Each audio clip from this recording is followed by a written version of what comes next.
अस्सलामुअलैकुम everyone, welcome to Tiny and Teen channel. आज हम बहुत इंटरेस्टिंग टॉपिक पे बात कर रहे हैं which is jewellery design field. और जग्गू जो है वो बहुत एक्साइटेड है क्योंकि वो कहता है कि जी आई नो दिस फील्ड। तो पूछते हैं भाई जग्गू को क्या पता है। अस्सलाम वालेकुम जग्गू। वालेकुम अस्सलाम, क्या हाल है आपका? ठीक है, अल्लाह का शुक्र, ठीक। आप कैसे हो? मैं बिल्कुल फिट। तो जग्गू आप बताओ, आपको क्या पता है ज्वेलरी डिज़ाइन का? You were very excited. Jewellery यार एक इतना फेमस चीज है, इसमें चीजें सिलेक्ट करना। और मुझे तो याद है बचपन में मैं ना अपनी मामा के लिए ना ज्वेलरीज के फ्लावर्स की ना ज्वेलरी बनाता होता था। पार्क्स में जाता होता था, फूल तोड़ के जो फ्लावर्स होते थे ना गुलाब के, वो तोड़ के लेके आता था। और बात कभी कभार ना मेरे पीछे माली भी पड़ जाता था, फूल की तोड़ रहे हो। हाँ बिल्कुल, क्योंकि देखो ना वो पर्टिकुलर एक जब आप तोड़ने के लिए फूल बनाते हो ना तो वो अलग फार्मिंग होती है, आपको पता है? हाँ, फूलों के भी फार्म्स होते हैं तो वो होते हैं। किधर जाऊँ फार्म में तो उन्होंने वो डॉगीज छोड़े होते हैं, वो तो पीछे पड़ जाते हैं। एक दफा मेरे पीछे पड़ गया था, उसने मेरी पुछली पकड़ ली थी। ओहो तो खैर, तो और अच्छा आपने फिर ज्वेलरी मेकिंग की हुई है? That is really nice. Yes, ठीक हो गया। तो आपको पता है ज्वेलरी मेकिंग मतलब part from those flower jewellery और भी बहुत सी ज्वेलरी की किस्में होती हैं, और वो आप किस तरह से बनाते हो, आपको उसका प्रोसेस पता है? नहीं, मैं अब प्रोसेस तो मुझे पता है, मगर अब मैं क्या एक एक चीज सेलेक्ट करता फिर हूँ, पिंस, मोती, स्टोन्स वगैरह ये वो। अच्छा। मैं तो इजीली जाता था, फ्लावर्स ले आता था और घर में बैठ के आराम से फ्लावर्स बनाता था और मदर डे पे ना अपनी मामा को गिफ्ट करता होता था बना के। That is a very nice gift. वैसे आपकी मामा बड़ी खुश होती होंगी yes, ना? बहुत खुश होती थी। हाँ, तो वो ना एक बड़ा बेसिक सा हमारा है। वैसे floral jewellery looks really nice when it's fresh, लेकिन हम जो दूसरी ज्वेलरी बनाते हैं वो इसलिए बनाते हैं कि that stage longer than floral jewellery, क्योंकि वो एक दो दिन में मुरझा जाते हैं ना फूल, फिर वो ज़्यादा आप यूज़ नहीं कर सकते हो। ऐसे ही है। तो उसकी टेक्निक्स हम जो बहुत पहले से जाए ना, तब से हमारा ये ज्वेलरी मेकिंग स्टार्ट हुई हुई है। और पहले आप सिंपल मेटल वायर्स को या फ्लोरल ज्वेलरी से ही स्टार्ट हुआ था। फिर आप स्टोन्स ले लेते थे, उनको डोरी से आप बांध के ऐसे पहन लेते थे पेंडेंट्स। और ज्वेलरी मेकिंग जो है वो बड़े बड़े जो हम लोग होते थे, जब वो उन्होंने अपना ओहदा दिखाना होता था ना, तो भी वो ज्वेलरी या तो वो नेकलेसेस, अपने बैजेस उनके बनते थे। बैजेस जो हैं वो भी ज्वेलरी में कंसिडर होते हैं, आपको पता है? एग्जैक्टली। जी, तो मामा जब फ्लावर्स वाली ज्वेलरी देखती थी ना तो मुझे स्पेशल बनाना बिरयानी बना के देती थी। बनाना बिरयानी? हाँ, मुझे पसंद है बहुत, बनाना मुझे बहुत ज्यादा पसंद है।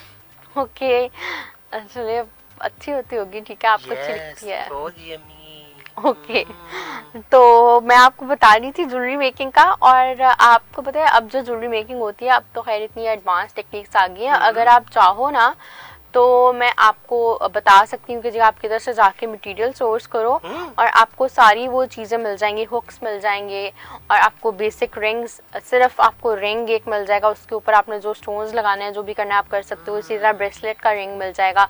तो आपको जो रॉ मटेरियल होता है ज्वेलरी मेकिंग के लिए वो आपको सारा मिल सकता है। वहाँ से आपको वायर्स मिल सकती हैं, चेन्स मिल सकती हैं, और फिर आप अपनी मर्जी से उसके साथ ज्वेलरी बना सकते हो। यानी कि मैं तो जंगल में अपनी शॉप डाल के बैठ सकता हूँ आराम से ज्वेलरी की। बिल्कुल, है ना? फिर मेरे पास हाथी की बीवी भी आएगी ज्वेलरी लेने। हाँ जी बिल्कुल, हथनी भी आएगी आपके पास। तो अब पता है आपको क्या, अब मैं आपको प्रॉपर अगर ज्वेलरी मेकिंग की बात बताऊँ ना, तो ज्वेलरी मेकिंग स्टार्ट होती है कॉन्सेप्ट से। कॉन्सेप्चुलाइजेशन होती है, आपकी रिसर्च होती है कि आप मार्केट में ट्रेंड्स के या तो मुताबिक काम करते हो या आप अपनी कलेक्शन निकालते हो, ठीक है। उसके बाद फिर आप ज्वेलरी मेकिंग में आते हो कि जी अगर आपने स्पेसिफिक क्लाइंट नीड्स पे काम करना है, जैसे कि यहाँ पे जब शादियों का सीज़न होता है तो ब्राइड्स बड़े वो पर्टिकुलर उनको स्टाइल का चाहिए होता है, और हर जगह के हिसाब से भी ज्वेलरी डिफरेंट होती है। अब यहाँ पर ज्वेलरी जो होती है that is mostly in stones और मेटल ज्वेलरी हमारे यूज़ होती है, ठीक है। ये तो बहुत ज़्यादा इन होगी जी। मैंने परसों देखा था शेर की बीवी पहन के फेरी थी ज्वेलरी। अच्छा, कैसी लग रही थी वो?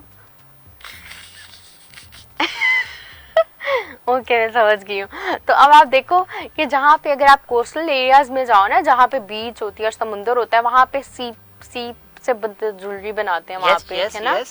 तो तो ये चीज़ें भी आपके जो आपके पास रिसोर्सेज हैं, जो मटेरियल्स अवेलेबल हैं, उन पे डिपेंड करता है कि आपके उस एरिया में किस तरह की ज्वेलरी बनेगी। फिर आपके पास उसमें इतनी चीज़ें आ जाती हैं और वो इन्वॉल्व उसमें ना बड़ी आर्टिस्टिक और टेक्निकल स्किल्स होते हैं। सिर्फ आपकी आर्टिस्टिक नहीं होती, आर्टिस्टिक तो है उस हद तक कि जहाँ आपने डिज़ाइन करना है, ठीक है, आपको इंस्पिरेशन चाहिए, आप इंस्पिरेशन लेते हो, फिर आपने स्केचिंग में लेके जाना है। अब जब आप स्केचिंग में लेके जाते हो उस चीज़ को, तो आपने उसको बड़े टेक्निकल तरीके से देखना होता है कि अगर आप एक मतलब आप लेडीज ज्वेलरी बना रहे हो तो उनकी उंगली के वर्थ कितनी होती है, आपकी रिंग किस साइज में आएगी, आपको छोटी लड़कियों की बनानी है तो उसका साइज डिफरेंट आएगा, है ना। आपको अगर मिडिल एज वुमेन की बनानी है तो उसका साइज डिफरेंट होगा। अगर आपको मर्दों की बनानी है तो आपको पता है मर्द इतनी शौक ज्वेलरी नहीं पहनते, वो पहनते ज़रूर है लेकिन वो मोस्टली स्टोन्स की होती है, क्योंकि स्टोन्स का माना जाता है कि जी एक आपकी पर्सनालिटी के ऊपर असर होता है, ठीक है, तो वो पहनते हैं, या फिर डिफरेंट मेटल्स पहनते हैं, वो तो सिंपल रिंग्स होती हैं। तो ये वैरी करता है आपकी जो मार्केट है उससे कि आप किन लोगों के लिए बना रहे हो, ठीक है। फिर जब आप स्केचिंग पे जाते हो तो फिर रेंडरिंग भी आ जाती है और टेक्निकल ड्राइंग्स आती हैं which can be done in AutoCAD, जो हमारा कंप्यूटर एडेड हमारा सॉफ्टवेयर है एक, वो बहुत सी फील्ड्स में हमें हेल्प करता है। तो उसमें इसको भी किया जाता है, फिर इसका 3D विजुअलाइजेशन की जाती है, 3D मॉडलिंग के साथ आपको ड्राइंग में 3D पता चल जाता है कि भाई ये कैसी इसकी लुक निकलेगी, ठीक है। और फिर आप उसमें मटेरियल सिलेक्शन पे जाते हो कि ये जो मैंने डिजाइन बनाया है ये किस मटेरियल पे अच्छा लगेगा। बिल्कुल, आपको जैसे फ्लावर्स का बताया है, आपको सीपियों का बताया है, इस तरह आप मेटल्स में जाते हो तो मेटल्स में बेतहाशा आपके पास किस्में हैं, सिल्वर है, गोल्ड है, diamond is the stone, stones में फिर कितनी ज़्यादा है, फिर हमारे पर्ल्स हैं, तो हमारे पास इतनी ज़्यादा इसमें आ गई है। अब तो रेजन ज्वेलरी भी बहुत ज़्यादा फेमस हो गई है, तो एक और देखो ना चीज़ ऐड होती जा रही है। तो इसमें आपको पता होना चाहिए मटीरियल्स का कि किस किस किस्म के हैं, उनकी ड्यूरेबिलिटी क्या है, अगर वो मेल्ट हैं तो मेल्ट होते हैं, आपने पोरिंग करनी है, कास्टिंग करनी है उसकी, तो उनका पोरिंग जो है पॉइंट क्या है, टेम्परेचर क्या है, वो किस तरीके से होंगी, उनको क्या चीज़ एनवायरनमेंट क्या सूट करता है, उनका प्रोसेस क्या है, तो ये सारी चीज़ें इसमें आती हैं। फिर फैब्रिकेशन आती है। फैब्रिकेशन पता है क्या होती है, जब आप प्रोटोटाइप बनाते हो, जैसे मैंने आपको पहले भी बताया था, प्रोटोटाइप क्या होता है कि आप उस एक ही चीज़ डिफरेंट सस्ते मटेरियल में बना के एक दफ़ा देख लेते हो सिमिलर जो मटेरियल होता है कि उसकी लुक कैसे आती है। तो जब प्रोटोटाइपिंग कंप्लीट होगी, आपको समझ आ गया अच्छा ये ऐसे लगेगा हमारा, अब हम उसको फैब्रिकेशन मतलब हम उसको मैन्युफैक्चरिंग की तरफ लेके जा रहे हैं, उसको बना रहे हैं एक्चुअल में, ठीक है। तो जब वो फैब्रिकेशन की तरफ जाती है ना, तो उसमें कितनी हमारी किस्में फिर आ जाती हैं मेकिंग में कि आप उसको कास्ट कर सकते हो। कास्ट होता है, आपके पास मोल्ड होता है उस चीज़ का, पहले वो मोल्ड तैयार करते हो, फिर आप उसके अंदर मेटल पोर करते हो, फिर वो जो मेटल है वो उसी डिज़ाइन में सेट होके वो निकलता है, इधर वो रिंग हो या फिर कोई पेंडेंट हो या कोई ब्रेसलेट हो। और फिर आपके पास एक और चीज़ आ जाती है क्राफ्टिंग के अलावा जो है, तो सारे को डिफरेंट तरीके से बेंड करते हो, उसमें बीड्स डालते हो, स्टोन्स को ऐड करते हो, तो वो एक बनाने का तरीका है ज्वेलरी। फिर बीडिंग है कि आप डिफरेंट धागे में या फिर फिश वायर एक होती है ट्रांसपेरेंट, उसमें आप डिफरेंट मोती पर होते हो, ये बच्चियां बहुत करती हैं, मोती पर होके डिफरेंट, और फिर उसमें हुक लगा के तो आप वो पहन लेते हो, वो बीडिंग आ जाती है। फिर आपके मेटल स्मिथिंग आती है कि जिसमें प्रॉपर वो सोल्डरिंग होती है। सोल्डरिंग मतलब आप मेल्ट करके हल्का सा सॉफ्ट टेम्परेचर में ला के मेटल को और उसको उसकी शेप में लेके आते हो हैमरिंग करके, और उसको फिर आप वो करते हो, फिनिश करते हो, पॉलिश करते हो, और फिर उसके अंदर जेम्स अगर लगाने हैं वो लगाते हो। तो वो एक बिल्कुल डिफरेंट टेक्निक है।